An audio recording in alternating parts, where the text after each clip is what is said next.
we've got a different video today. Today we're going large animal.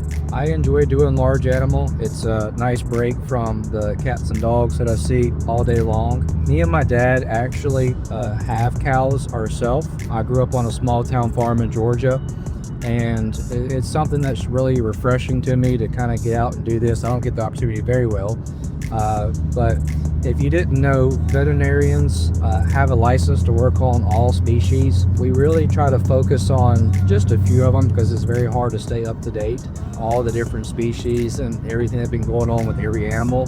So I mostly focus on cats and dogs, but I still like to dabble in my roots with the large animal. So today we're going to go and palpate cows, and we pregnancy check them. If the cow's not pregnant, the farmer will sell it for beef. If she is pregnant, then we'll keep her for 9 months, and when she has a calf, we usually sell the calf for meat, or sometimes we keep them as replacement heifers too. So it's an interesting process. It's pretty cool to see kind of where your food comes from. It'll be a fun one, so stay tuned. If you guys don't know how cows are palpated or how a pregnancy check works, you actually have to stick your arm into the cow's rectum, and then you can palpate the uterus from there. So I've brought Katie along today, and Katie is really excited to try this. Right, Katie? Very excited. Before we get started, just a fun fact about cows is that cows actually kill more people every year than sharks do. So when you're working with cows, you do have to be very careful. It can be a dangerous job, so you have to know kind of your way around cows, and you have to have the proper handling equipment. Otherwise, you should not try it at all. But you should fear cows more than you fear sharks.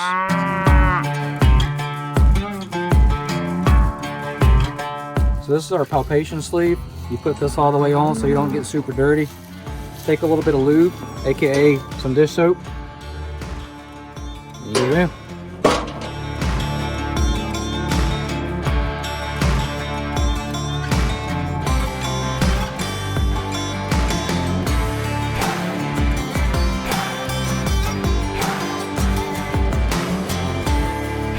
What I'm feeling for, I'm just feeling over uterus. I've actually got her whole uterus in my hand. I can actually bunch it up into a ball. So that we call this cow open. She's not bred, she's not pregnant, so she does not have a calf with her. Cow number 2.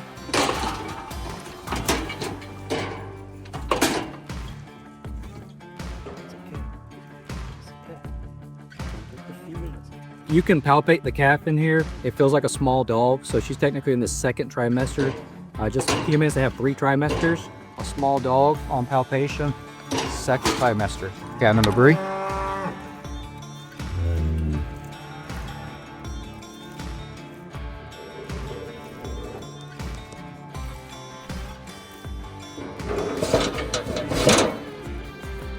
Same thing, second trimester, small. This one's got small, so a little bit less than the first one.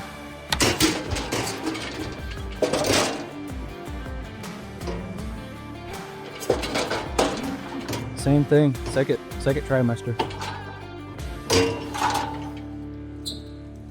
Go down below that poop. Try to find that pelvis. You feel the pelvic brim. Okay, go. All right, go in deeper and go down.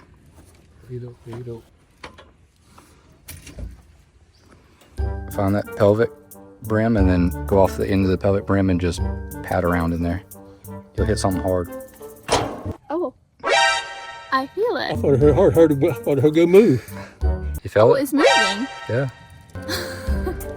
So this is Mr. Larry. Mr. Larry is our farmer. I've been working with all of his cows for a few years now. I just want to ask you, Mr. Larry, how long have you been doing this for?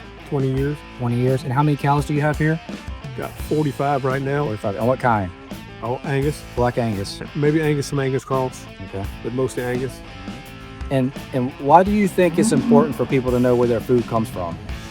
One thing, the hard work you got to put into it to see where it comes from. I mean, it ain't easy raising cattle. It ain't easy.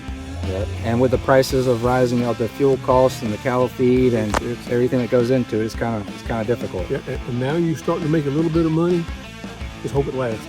Yep. Because before like some of these cows, cow pairing looking at $4,000. Small steers, 2,500, depending on their weight. So Yep, and it's easy for people to see a hamburger on their plate, but it's more difficult to see kind of what goes into that process to get it onto the plate. So that's just a little bit of some insight about how it goes.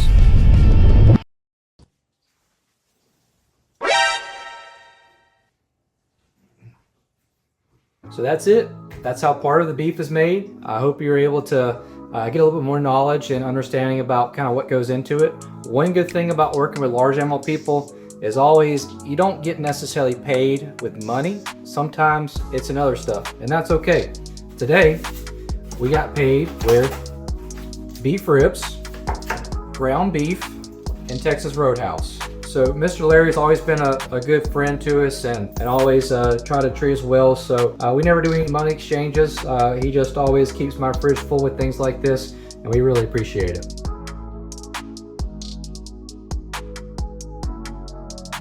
So Katie, besides getting poop in your hair, how was your experience today? It was very interesting. It was a learning experience. Do you think you're still going to continue to eat beef? I think so. Please tell the people one thing that is my rule if you want to call yourself a cowboy or a cowgirl. You have to put your arm up a cow's butt. Correct. If you want to call yourself a cowboy or a cowgirl, you have to at least one time in your life have rectally palpated a cow. I've done this now. Cowgirl certified.